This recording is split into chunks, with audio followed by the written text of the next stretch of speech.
Most people secretly believe the universe is deaf. They want more money and get more bills. They want love and get more rejection. They want peace and get more chaos. Eventually, they decide it's all random. Or worse, they decide something is wrong with them. Nothing is wrong with them. Something is wrong with the model they're using. You've been told you attract what you want. You don't.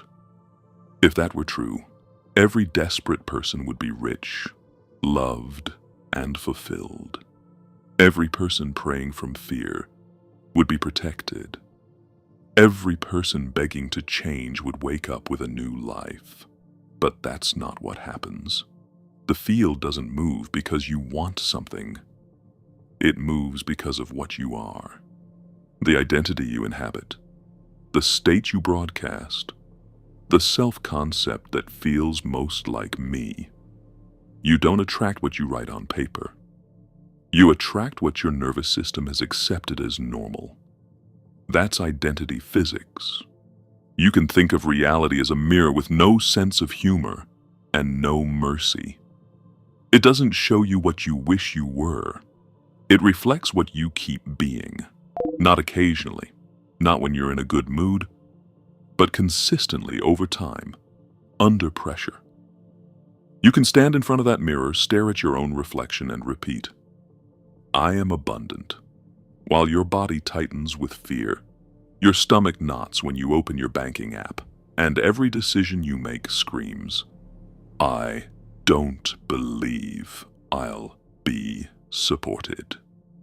The mirror will not show you abundance, not because it hates you, because it can't lie. The universe is that mirror at scale. Most people try to adjust reality from the outside. New strategy, new job, new partner, new city, while keeping the same internal identity, same frequency, same emotional baseline, same story about who they are and what they deserve. Then they are shocked when different circumstances decay into the same life. Different face, same relationship. Different industry, same money struggle. Different country, same sense of being invisible. That's not bad luck. That's coherence. The field is too precise to give you a life that contradicts what you fundamentally believe you are. Neville Goddard compressed it into one sentence. Change your conception of yourself, and you will automatically change the world in which you live. Not change your goals, not change your vision board. Change who you are being. Modern science quietly backs this more than it admits. Your brain is not simply interpreting reality. It is filtering, deleting, and rewriting it to match your self-concept. If your identity is, "I am always behind," your perception will selectively highlight every sign that you're late. Failing? Not enough. You could be making more progress than you've ever made in your life and still feel like you're drowning. The brain will distort the picture to keep your identity intact. Why? Because your nervous system worships familiar more than it worships truth. The same thing happens with money. If your deep identity is, "I'm the one who just gets by," then every time you get ahead, you'll unconsciously create ways to get back to the old baseline. Unexpected expenses, impulsive decisions, random sabotage. It's not that you don't want more. It's that more doesn't match who you secretly believe you are. The universe didn't punish you. Your identity corrected the deviation. You're not failing to manifest. You're succeeding perfectly at manifesting your dominant self-concept. This is why trying to attract something from a place of lack backfires. When you sit down to visualize more money while feeling like a broke imposter, your dominant broadcast is, "I don't have it. I'm far away from it. This isn't who I am." When you beg for love while feeling unlovable, the signal is, I am alone. I am not chosen. I am outside of love looking in. You think you're broadcasting desire. What you're actually broadcasting is separation. The field doesn't read your words. It reads your state. Desire is weak compared to identity. Identity wins every time. So the question is not, what do I want? The real question is, who have I decided I am? Be honest. What do you say after the words I am, when nobody is listening? I am always anxious. I am bad with money. I am the one who gets abandoned. I am the one who never finishes. I am the one who cleans up other people's mess. I am too late. I am too old. I am too broken. You may not say it out loud, but you feel it. You act from it. You make decisions that protect it. You attract people who confirm it. That's identity physics in motion. You can't outrun those hidden I am statements with a few minutes of feel-good intention once a week.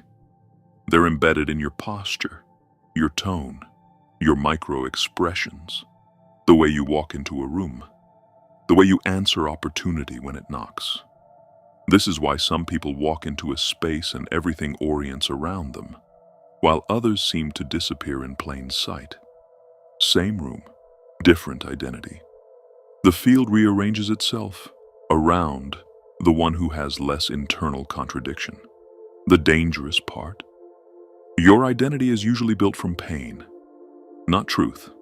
A teacher shamed you once. A parent said one sentence in anger. You failed one attempt and decided, this is who I am. The nervous system then wired around that conclusion. Your biology, your hormones, even your gene expression started echoing the story. Epigenetics shows your cells respond to your inner environment, your chronic emotional state, like a constant instruction. We live in danger. We live in scarcity. We are not safe. The body adjusts. So when you try to attract a new reality without updating the core identity, your own system treats it as a threat. The unfamiliar feels unsafe, even if it's better. Your mind will invent reasons to reject it. You'll call it intuition or bad timing. But most of the time, it's just your old self protecting itself. You say you want a healthy relationship, but when someone treats you with real respect, you feel bored or suspicious. Why? Because your identity is calibrated to chaos, not care. You say you want wealth, but when you start to earn more, you feel guilty, overwhelmed, or like a fraud. Because your identity is calibrated to survival, not overflow. Most people try to solve this by pushing harder, chasing more, or begging the universe louder. It doesn't work. You can't consistently live in a reality that contradicts who you believe you are. If you manage to touch it, you won't keep it. The field will keep pulling you back to the level of your identity until you move that level. So how do you move it? Not by repeating pretty labels you don't believe, not by pretending your pain doesn't exist. Identity shifts when three things line up: what you observe, what you feel, and what you practice. First, observation. You have to start observing yourself like a scientist instead of a victim. Instead of asking, why is life doing this to me? You ask, what version of me keeps showing up here? How does this identity think, speak, and react? When you get triggered, humiliated, rejected, or ignored, don't just drown in the emotion. Watch the pattern. I notice that when I feel overlooked, I immediately shrink and tell myself, I'm forgettable. I notice that when money arrives, I instantly start planning how to get rid of it. I notice that when I'm close to finishing something important, I suddenly lose interest. That's the identity in the open. You can't change what you refuse to see. Second, feeling. Neville was right.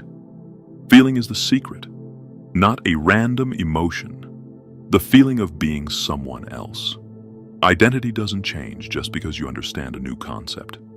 It changes when your nervous system has a new emotional reference point for, this is me now. That's why glimpses are so dangerous, in a good way. The day you handle a conversation with calm instead of panic. The day you say no without guilt. The day you receive money without flinching. The day you're seen and you don't collapse. These moments are previews of a new identity. Most people rush past them. They don't anchor them. You need to stop and feel them fully. This is what it feels like to be grounded. This is what it feels like to be respected. This is what it feels like to be provided for. This is what it feels like to not abandon myself. Replay those moments in your mind as if they are the most important scenes of your life. Because they are. You're teaching your field and your body. This state is now available. This is a version of me that exists. Third, practice. Identity is not declared. It is proved to yourself through repeated action. You don't become a person with boundaries by saying it. You become one the 20th time you hold a boundary when it would have been easier to collapse. You don't become someone who is good with money by manifesting a lump sum. You become that person when you treat 10 euros with the same clarity and respect you would treat 10,000. You don't become someone who is chosen by attracting one intense connection. You become that person when you stop choosing people who never really choose you back. Every action is a vote. Most people cast all their votes for the old identity and one tiny vote for the new one, and then complain that nothing changes. Identity physics is simple, not easy. Whatever identity you vote for most often wins, and reality will mirror that winner. So no, you don't attract what you want. You attract what you've decided over years of repetition and reaction. You are. But that decision is not final. You can decide again. Not with drama, with precision. Write down the old identity in one ruthless sentence. I am the one who. Always, never, usually. Then write the new one. I am the one who. Chooses differently, responds differently, receives differently. And then quietly, without announcing it to the world, start voting for the new line. In your smallest choices, in your self-talk, in what you tolerate, in what you reach for when you're tired. Identity physics will do the rest, because the field is not against you. It's not for you either. It's neutral, like a mirror. It reflects the shape you bring to it. You can spend your life begging the mirror to change first. Or you can become the kind of person whose very presence broadcasts such a coherent identity that reality has no choice but to rearrange. When that happens, it won't feel like a miracle.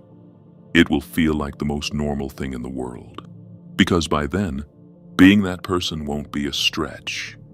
It will simply be who you are. You felt it your entire life. That there's something wrong with the world. You don't know what it is, but it's there, like a splinter in your mind, driving you mad. It is this feeling that has brought you to me.